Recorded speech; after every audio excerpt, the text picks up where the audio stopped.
Hello everyone, welcome to Radically Loved Radio. Today, I'm so excited to introduce two of my favorite girls. Shalane Flanagan is an Olympic medalist, 4-time Olympian, American record holder, and world-class marathoner. She finished second at the 2010 New York City Marathon and has ran the fastest time ever by an American woman at the 2014 Boston Marathon, completing the race in 2 hours, 22 minutes, and 2 seconds. Elyse Kopecky is a chef, food writer, nutrition educator. She's a runner, and she is a proud mother of sweet little Lily. She's also one of my longtime yoga students, and I got the opportunity to catch up with both of them when I was visiting Portland just a few days ago, and they are just such incredibly inspiring women. They just wrote a New York Times best-selling book called Run Fast, Eat Slow, and this is a conversation we had about their journey to writing this book and providing this collection of awesome recipes for athletes. Here you go. Me about the book story. I knew about it like when you guys had the proposal, and I was so excited. And what did I say when we were at Prasad? I'm like, you said we would get on the New York Times bestseller list, and I said no way. Really? She had that foresight? Rosie knew. And what happened, ladies? We did it. What is it? We're number 2. Well, we're in week number 2, right? Of being on New York Times bestseller list? 2 weeks. 2 weeks. The book launched 3 weeks ago, and now we've been on the New York Times bestseller list the last 2 weeks. We moved up from 10 to number 4, right? Number 4 in the food and diet category. Yeah. Number 1 is right around the corner, ladies and gentlemen. So that's really exciting. So I couldn't put the book down, and I've already made probably 60%. I've not gotten to 100%, but 60% of the recipes, and they're so great. And I think mostly what was so exciting for me is to have a book that was specifically for runners in a very sort of relatable way, right? So whose idea was that? Well, we were having a nice home-cooked meal, and the idea of what Elyse was sharing, some kind of mind-blowing information to me, which you would think here I was like an Olympic athlete, I would know a lot of this stuff, but unfortunately I didn't. And she was sharing some of the information that she learned just being abroad, living in Switzerland, and then also having just come back from culinary school. And some of the information just, like I said, blew my mind, and I was like, kind of had this epiphany. I was like, Elyse, you can't just share this with me. Like, other people need to know this. Like, there's so many people, so many runners, just so many people wanting to improve their lives through running and just being active, but are doing it completely the wrong way. And there's a lot of, thinking if they run a lot, that they can eat whatever they want. Right. That was like a concept that a lot of runners have. They're like, well, if the fire's, burning hot enough, it can burn anything kind of mentality. And when she was telling me some of the things, I was just like, we can't just keep this to ourselves. And that's when we were like, we should write a book, kind of half-heartedly joking, being like, oh yeah, that would be a great idea. And then we sat on that for months, though. We didn't really move forward because I think we just didn't have the guts and the courage. But I think over time we built up the courage, and I think it took a little pestering from our husbands being like, no, you guys should really do this. An entire year went by of us just text messaging back and forth, sharing ideas for our cookbook, but I never actually thought we were going to do it. I just thought it was a fun idea to dream about. And then after my daughter Lily was born, I was like, no, I need to do this. I quit my other projects, and I was like, if I'm gonna spend time away from my daughter, it's got to be doing something really meaningful that's going to help other women, not just female athletes, but men too. Yeah, and you were training for the marathon. Shalane, you were training. Yeah. Right? Or you were training for the Olympics. Well, so it started 3 years ago, but yeah, I mean, I compete all year round, and I have various goals along the way, and so I think I just come back from World Championships on the track, and then I was preparing for Boston and Berlin, and so I kept a food journal, right. And just we tracked what kind of foods I was craving while I was training, and then Elyse helped, create some just beautiful recipes based on what I was craving and what I needed when I was training hard. And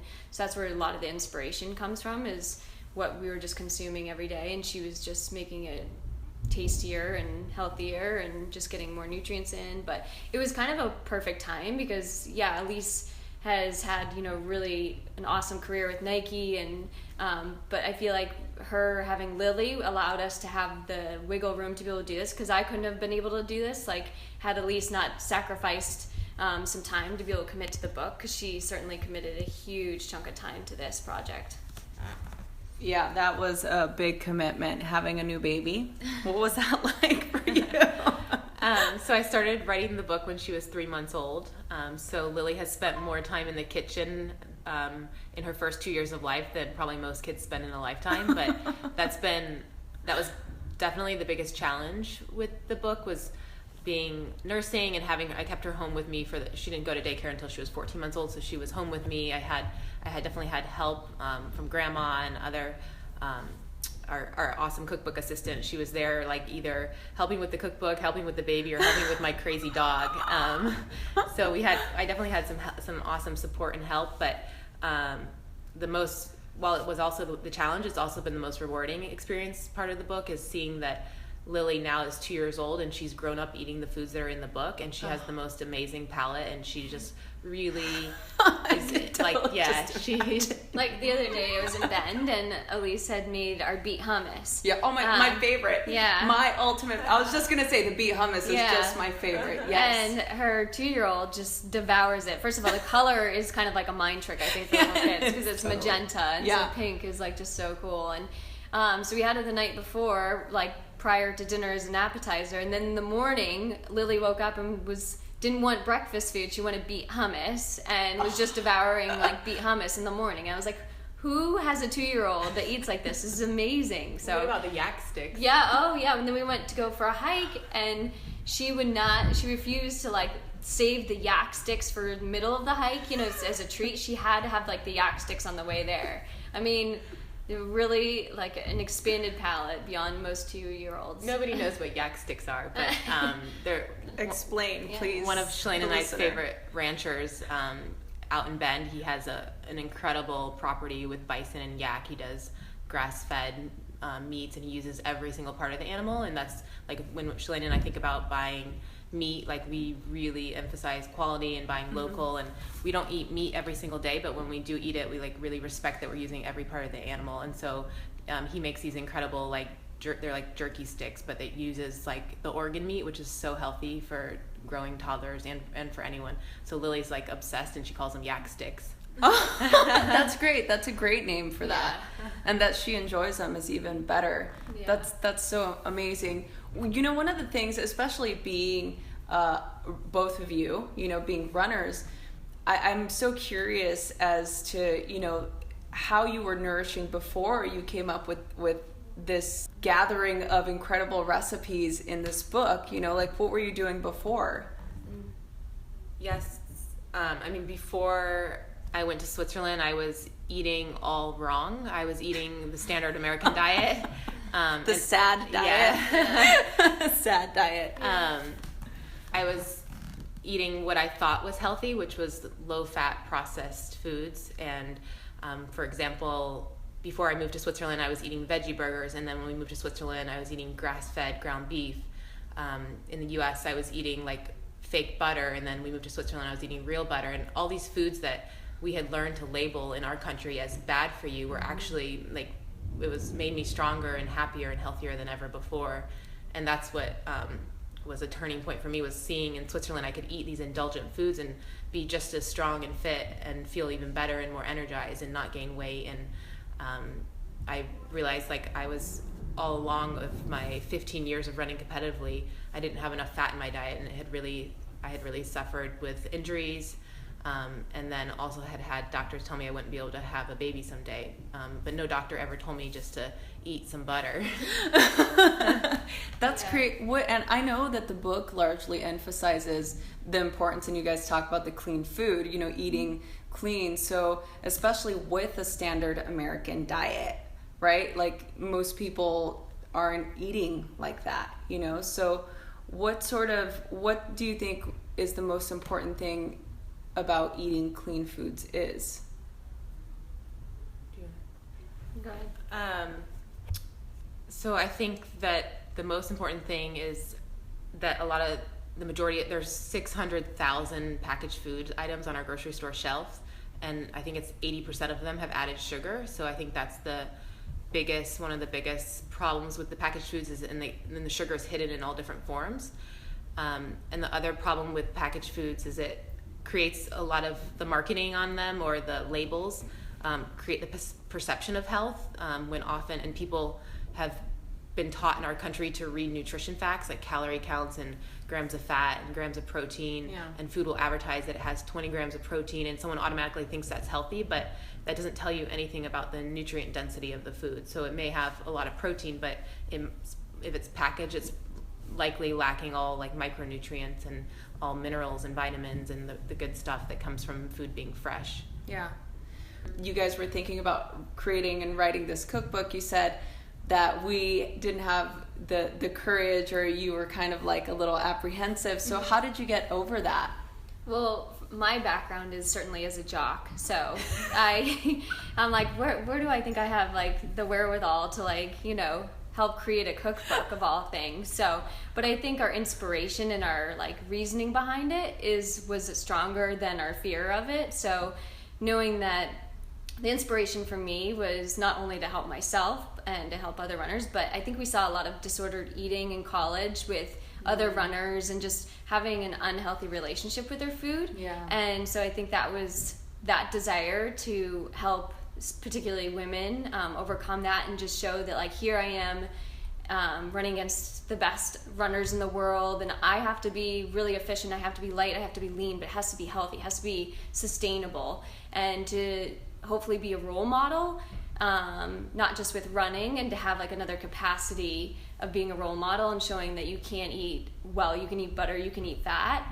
I felt like it was just so important that I think we overcame our fear and just said, well, like we may not know exactly what we're doing, but I think our passion, our excitement for it was going to overcome any fear that we had. And we had so many people along the way help us. Like we had a lot of resources that Elyse and I tapped into to be able to get to the next stage and to keep building on the momentum of it. But there was a lot of dead ends, and then there was a lot of people giving us great advice, and if we were to do it again, it would probably take us half the amount of time that it took us. But I think it's opened a lot of doors, and it's going to be a fun journey to see where we can take it from just even this right now. So who came up with Run Fast, Eat Slow? That was Elyse's creation. Yeah, I mean the title of a book is so important, and having my marketing background, that definitely helped with that. But it just came to me. I was like sitting in a coffee shop jotting down different titles, and we had a really bad working title, and I wish I remembered what it was. Do you remember what it was? I'll have to go back and look because I have it on like a spreadsheet somewhere, but our original title was terrible. And so I was just I probably came up with that one. No! We had if we go back and look at this one spreadsheet, we had like the funniest like original ideas, but the inspiration for the title, I was in a coffee shop just like jotting down words and trying to like come up with something catchy. This was before we sold our book, and I was just working on the book proposal, and I wanted like a really solid title for the proposal, and I knew that like the publisher could maybe later decide to change the title, but what inspired me was I'm really into like the slow food movement and just respecting where you get your ingredients from and the planet. So I was thinking about that as the Eat Slow, and I was thinking about like slow food and eat slow, and that it means so much more. It's not just about buying local seasonal ingredients, it's also about like taking the time to cook, and then we live such fast-paced lifestyles, and like taking the time to slow down and enjoy a meal with friends and family. And then like it just came to me like the opposite of eat slow is run fast. And for me, the run fast, people think like, well, I don't run like Shalane, so this book's not relevant to me. And people love to joke like I do the opposite. I eat fast and run slow. But the run, a lot of jokes. And like Shalane's husband messes it up all the time. Yeah, he always does. That's the word. It's like his Freudian slip. It's like what he thinks truly about himself or something. Like, what the heck? Half the time I think he does it to mess with us, just to get us upset. Because we're like, what the heck? You should know. Yeah. But the run fast not only represents literally running fast, but just our lifestyles. We're all running around crazy, and like I feel it as a mom who's working and now on book tour. Like, thank goodness for Rosie's meditations, so I know how to like come back down. But it's so important. Like this, we believe that like the single greatest thing you can do for your health is to take the time to cook. Yeah, I really love that, the importance, and in the book you talk about that, in stories, and I just think it's so great because it's such a lost art to cook now, right? Yeah. I mean, it really is, and just the sheer bonding that happens when we're in the kitchen, when we're with our friends, or we're, hanging out with, kids, or, it's such a like sweet and warm and connective moment, and I feel it's such a lost art, so another thing that I really love about the book is that I feel that a lot of those recipes are really easy to make, and you can use other people to come help you and like have a little cooking party. Like when I got the book, Tori and I were just making some of the recipes, and he's vegetarian, so I really appreciate the fact that the book is very veggie friendly. What is I know that, and we just talked about this now about eating meat. Why is it important, do you think, for athletes to eat meat? Or do you think it's important for athletes to eat meat? Yeah, I mean, there's definitely people out there who can thrive on a vegetarian or vegan diet as a top athlete, but it takes a lot of work, and you have to eat foods in the right combination, and you have to take in a lot of grains and beans and eat them combined, and a lot of people don't have the digestive systems to handle that amount of like fiber. Like I know Elyse, personally I don't. And so for some people it works that have incredible digestive systems and can do that amount of like really fibrous foods, but for other people like Shalane and I, like we really crave meat and feel a lot better when we're eating it, but we really respect the meat sources, and we eat it as more like a side dish versus like a big hunk of like we don't need like a pound or a pound size burger. I notice if I don't eat meat, like I've tried to just maybe like cut it out a little bit and just go a little bit more veggie heavy and beans and grains, but I find that I'm just really hungry still and I don't feel satiated, so like I'll eat something and then I'll be like, I'm still really hungry, but if I include meat I feel satiated, I'm not nearly as hungry, and I hate, the worst feeling for me is going to bed and being like middle of the night waking up hungry, and that's the worst, and I need my sleep, and so I'd rather just have a piece of steak and not feel that way. So what sort of advice can you give for athletes out there who are going to benefit from reading this book and trying these recipes? What advice can you give to these athletes that travel a lot? Like you travel a lot, right? It's tricky. Yeah, it's all about like planning ahead and kind of having some go-to snacks to bring with you. I always bring, like if I'm going to go compete, I always bring my oatmeal and kind of supplies to make my oatmeal, because there's nothing worse than getting hungry and getting stuck somewhere and like forced into eating something that you don't want to eat because you're just ravenous. So we have some recipes in the cookbook that are great for traveling. Like I always make a batch of the Giddy Up energy bars, having those on hand. And also like when I travel, I'll look up grocery stores and what's going to be nearby my hotel. And I tend to eat like at grocery stores quite a bit. If the supply of restaurants aren't optimal, then I'll just resource at the grocery store. Yeah. Well, I think that's like a really great thing to do when you're traveling anyway, especially if you're on a road trip or something and you like drive through a food desert. It can be really challenging to go get food at a truck stop. Yes. So I think that planning ahead is super key. Yeah. What at this moment, with what's happening with the book and this journey that you guys have taken together, what do you see happening in the future for Run Fast, Eat Slow? I don't know. It's kind of unlimited. We were just talking about that. We were just grabbing a tea and coffee before coming here because we had a little bit of time since our TV interview was so early this morning. But we see it as more than a book. Like, we really want it to be a movement, and it's just happened naturally. Like, we love seeing how people are sharing their food photos on Instagram, and it's inspiring other people to get in the kitchen and cook. So just to keep that momentum going, and as we go on tour to all these different cities, like, we want to encourage people in the crowd to keep sharing their photos and teach other people how to cook and eat real food.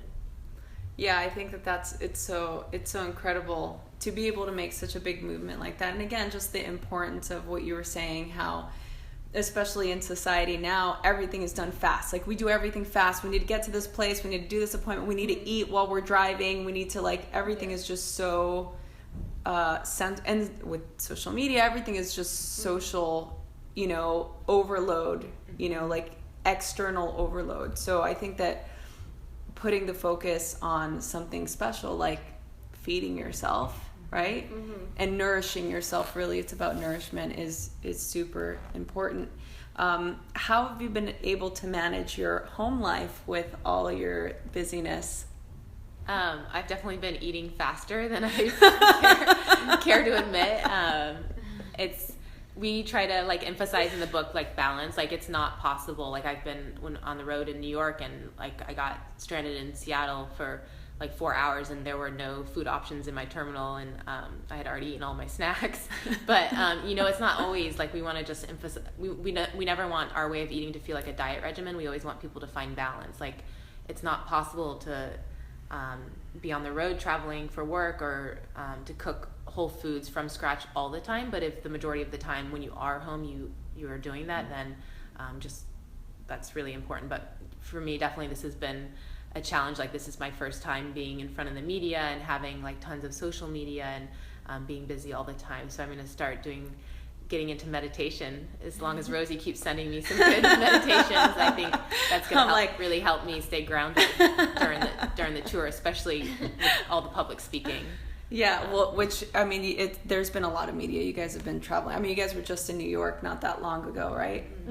Yeah, I mean, it's a fun pace switch for me, because when I go into my training mode, like, for example, for Rio and for the Olympics, it's about 3 months of dedicated training, and I call it my monk lifestyle, which sounds great to a lot of people. It's very much the same things, very monotonous. It's run, eat, sleep, and some people would probably look forward to that. But to me, towards the end, I crave the social interaction. I crave the lack of monotony and just something different every day and new experiences. So for me, it's been a really fun change of pace and being able to interact and meet more people, because when I go into my hibernation and training mode, it's pretty monastic and just same thing every day.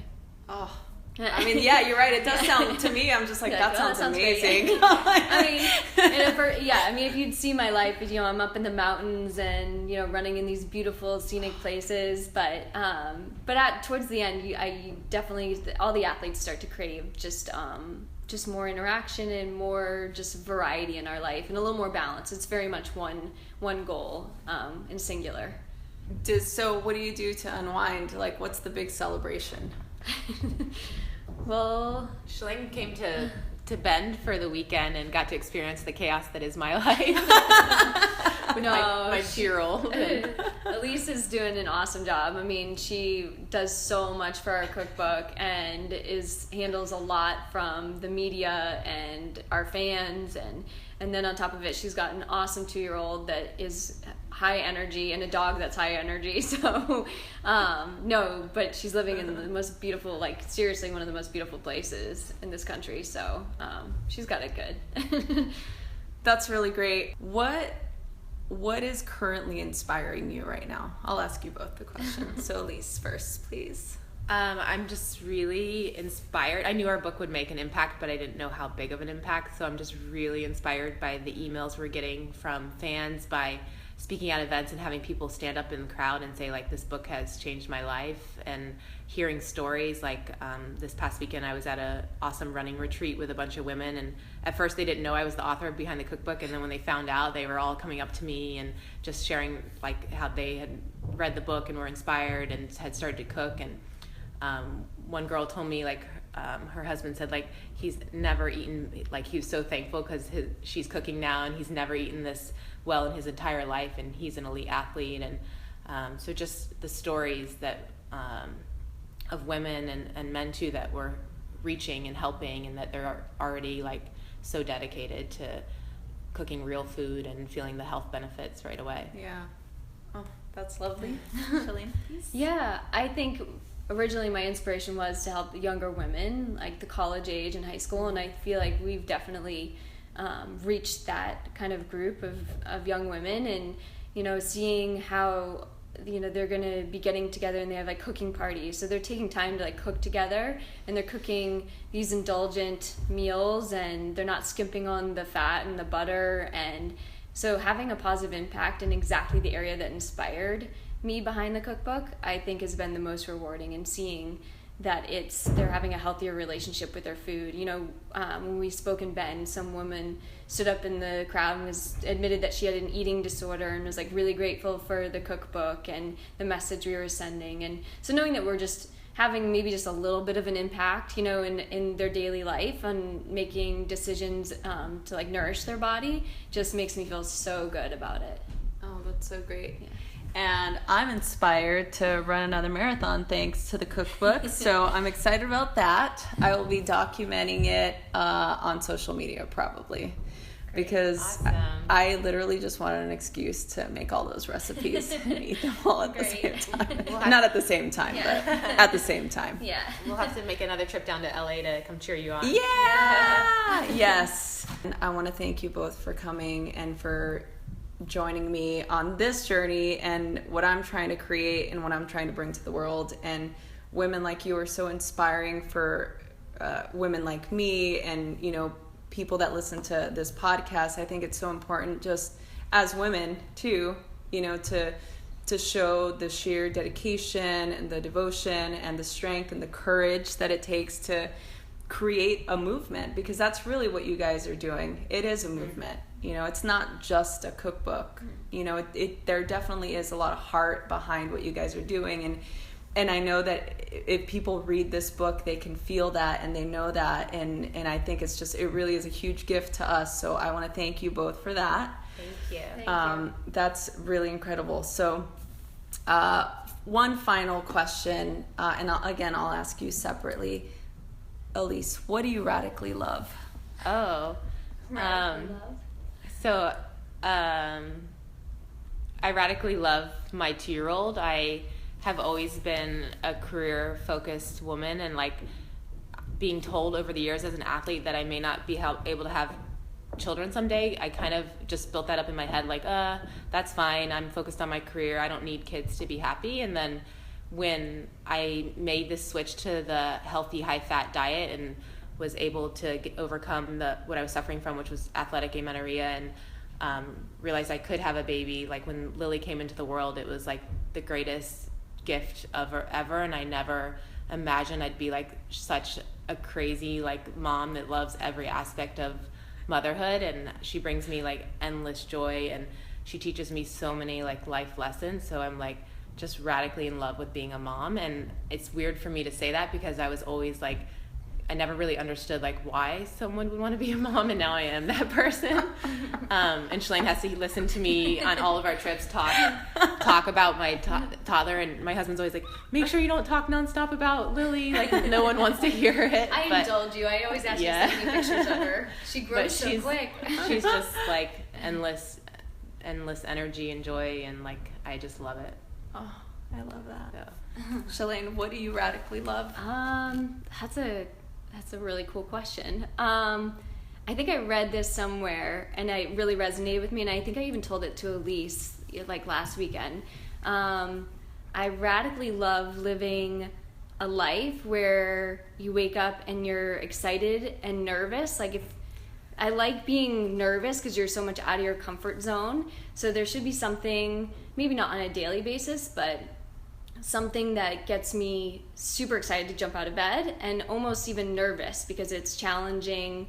And those challenging moments, I think, just make life feel a little bit more alive and a little more worthwhile. So that's why I loved taking on this book, because there are moments where I'm like, this is scary, I don't know what I'm doing, but feeling more alive because you're doing something that's so challenging that you get nervous for it. Yeah. Wow. That's awesome. Shalane always has these like profound I quotes. know. I'm just this is so good. I always like the whole time writing the book, I was always like channeling Shalane. Like she, What would she say? Shalane has always inspired me over the years, like watching her running and her dedication to running, and like she can push her.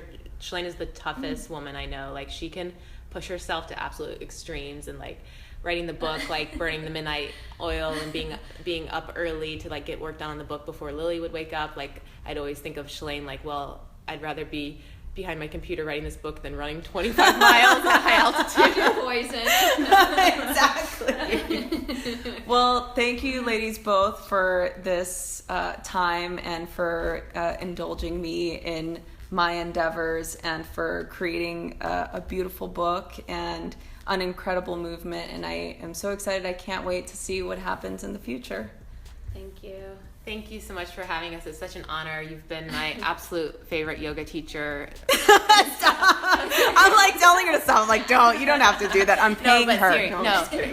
But seriously, like, it was really hard for me to find a yoga teacher that suit my style, and I'm sad that I moved away to Bend because I miss you and I want you to come to Bend and do a retreat with me. I will. To be announced. Thank you so much. We love you, Rosie. Aw, thanks, guys. Thanks, everyone, for listening to Radically Loved Radio. For more information, you can go to radicallyloved.com. You can follow me on all the social media outlets, Instagram at Rosie Acosta, Twitter at Rosie Acosta, Love Radically on Facebook, and I'm sure there's a bunch of other things that I'm not mentioning, but I'm sure you will find them if you're looking for them. Thanks for listening.